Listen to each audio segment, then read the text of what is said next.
इस वीडियो में बताई गई बातों को अगर आपने प्रैक्टिकली अप्लाई कर लिया तो आप चाहो वो आदत छोड़ सकते हो, चाहो वो आदत आप सीख सकते हो, चाहो वैसा दिमाग को कंट्रोल कर सकते हो। नहीं, मैं विल पावर की बात नहीं कर रहा, मैं डिसिप्लिन की बात नहीं कर रहा, मैं खुद को कंट्रोल करने की बात नहीं कर रहा, मैं मेडिटेशन की बात नहीं कर रहा, मैं एक्सरसाइज करने की बात नहीं कर रहा, मैं बुक रीडिंग की बात नहीं कर रहा। मैं जो बताऊंगा उसमें मेहनत करनी पड़ेगी, लेकिन इलाज हमेशा वाला है। आप चाहो वैसे हैबिट को आप कंट्रोल कर पाओगे, दिमाग को कंट्रोल कर पाओगे।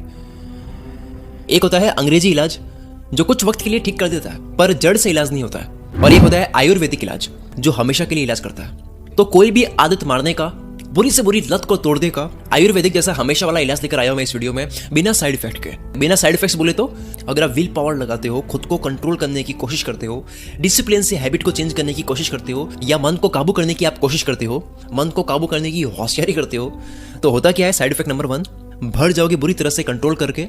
उसके बाद में जब बांध फटेगा तो और ज्यादा करोगे उसको, जैसे सिगरेट हो गया, पॉर्न हो गया, मास्टरबेशन हो गया, प्यार मोहब्बत वाली कोई चीजें होगी जहां से आपको बाहर आना है, आलस हो गया, गुस्सा हो गया, ज्यादा नींद लेना हो गया, फास्ट फूड हो गया।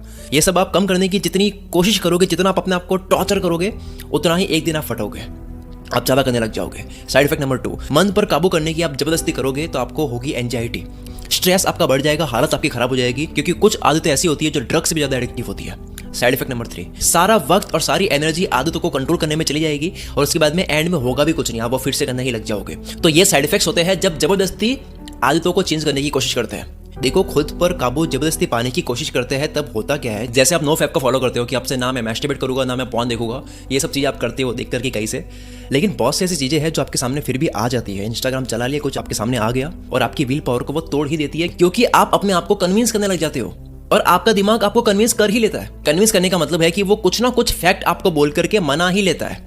कोई ना कोई बात बीच में आ ही जाती है जिसके बाद में आपको लगता है कि यार बात तो बड़ी सही है। जैसे अगर आप डाइटिंग पर हो, आपको ये नहीं खाना है, लेकिन वो खाना आपके सामने है, आपके दोस्त खा रहे हैं, तो होता क्या है कि आपका दिमाग आपको कन्विंस कर ही लेता खाने के लिए, क्योंकि हमारे दिमाग में इतना नॉलेज भरा हुआ है, इतना ज्ञान भरा हुआ है, जिसमें से कोई ना कोई एक बात याद आ ही जाती है कि अगर ऐसा है तो ऐसा क्यों है। कोई भी एक लॉजिकल बात याद आ जाएगी और लगेगा कि यार हाँ यार, मतलब आज खा लेता हूँ ना, क्या हो जाएगा।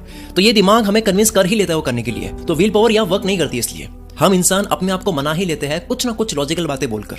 सभी को पता है कि करेला हेल्दी होता है, रनिंग अच्छी होती है, लेकिन हमारा माइंड करेला की बजाय टेस्टी चीजों को ज्यादा चूज करेगा, रनिंग की बजाय आराम करना चूज करेगा, क्योंकि वो चूज हो जाता है, वो दिमाग कन्विंस कर लेता है, अपने आप को मना लेता है, ठीक है यार करते हैं। अब बात आती है कि असल में प्रॉब्लम कहाँ रही है, हमारी विल पावर जो है वो फेल क्यों होती है। आइए इसको समझते हैं। मार्क मैनसन की book everything is fucked, a book about hope, इस बुक में मार्क ने डैनियल कैनेमैन की 2 ब्रेन्स की फिलोसॉफी के बारे में बताया है।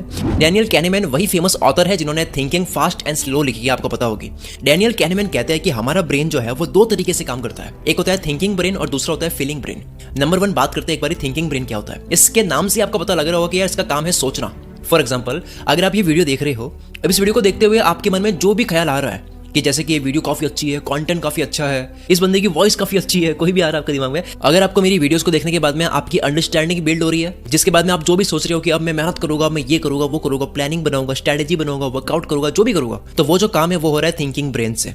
यानी आपको जो भी ख्याल आता है जिसमें आप जोड़ बाकी गुणा भाग पूरा एक हिसाब लगाते हो, एक तरह से लॉजिकल सोचते हो, तो वो होता है थिंकिंग ब्रेन से। ये लॉजिकल ब्रेन आप इसको बोल सकते हो। इसको इमोशन समझ नहीं आते हैं, ये सिर्फ गणित समझता है, इसको सिर्फ हिसाब समझ आता है। लेकिन इतना सब काम आने के बाद भी थिंकिंग ब्रेन जो है उसकी फीलिंग ब्रेन के सामने नहीं चलती है। क्यों नहीं चलती है वो हम आगे जान रहे हैं। नंबर 2 बात करते हैं फीलिंग ब्रेन की। ये ब्रेन सिर्फ इमोशन को समझता है, जैसे डर हो गया, प्यार हो गया, काइंडनेस, गुस्सा, अट्रैक्शन, लालच, कोई भी फीलिंग हो, वो काम फीलिंग ब्रेन का होता है। इसको आपके कमिटमेंट से लेना देना नहीं होता है, आपके साथ क्या नुकसान होगा, क्या आपने सोच रखा है जिंदगी में, क्या बनना है, क्या करने से क्या होता है, ये सब चीजें इसको पता नहीं होती है। आप कितना ही कंट्रोल करने की कोशिश करो, इसको कोई लेना देना नहीं होता है, ये आपसे करवा ही देगा, कैसे भी करके आपको कन्विंस करके ये आपसे करवा ही देगा। ये जो फीलिंग वाला ब्रेन है। अब बात करते हैं कि फीलिंग ब्रेन को कैसे यूज करें। ये जो फीलिंग ब्रेन है जो भारी पड़ता है, इसको कंट्रोल करना मुश्किल होता है, कैसे भी करके कन्विंस कर लेता है, इसको कैसे यूज करें।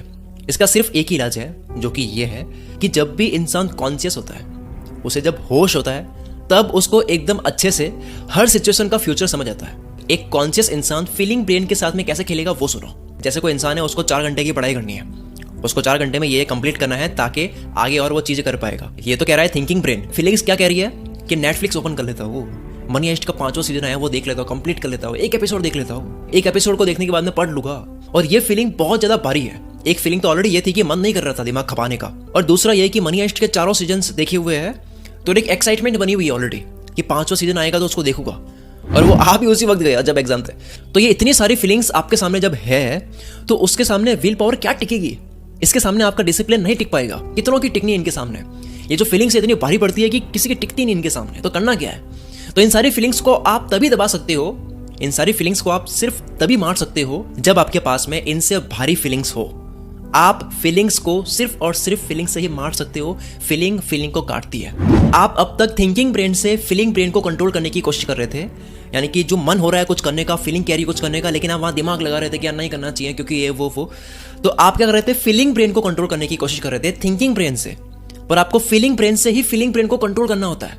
उस रात अगर 4 घंटे पढ़ना है, कुछ सोचा हुआ है जो वो कंप्लीट करना है, तो एक तो नहीं पढ़ने का मन, ठीक है, ये फीलिंग। दूसरा सोने का मन। तीसरा एंजॉय करने का मन, नेटफ्लिक्स देखने का मन।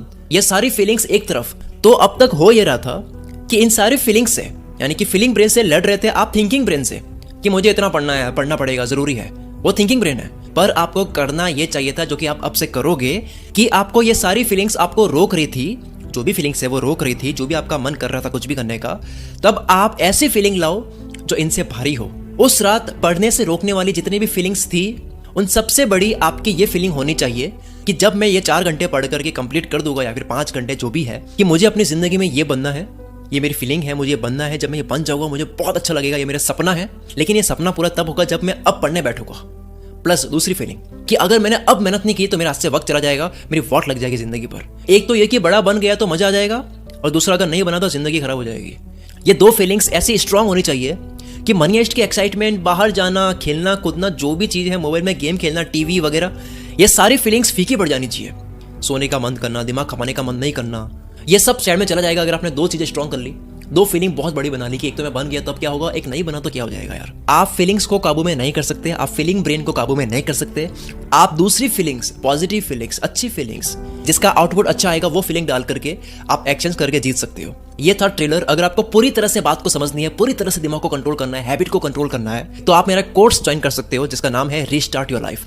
अगर आदत बदलनी ही है, अगर आपको आलस मारना ही है, एनर्जी से भरा हुआ रहना ही है, करियर के लिए मेहनत करने वाला बनना ही है, तो आ जाओ रीस्टार्ट योर लाइफ कोर्स में। जोश वोश की बातें यहाँ होती नहीं है सर, मोटिवेशन केवल 2 दिन का रहता है। हम आयुर्वेदिक इलाज की बात करते हैं, जिंदगी भर के लिए वो इलाज रहे, एक हमेशा वाला सोल्यूशन जो है उसकी हम बात करते हैं, जड़ से किसी नेगेटिविटी को मारते हैं। रीस्टार्ट योर लाइफ कोर्स का लिंक आपको इस वीडियो के नीचे डिस्क्रिप्शन में मिल जाएगा। ये बातें आपको इंटरनेट पर नहीं मिलेगी, और अगर आपको कोर्स पसंद नहीं आ रहा तो आप रिफंड ले सकते हो, गारंटी दे रहा हूँ मैं 7 डेज की।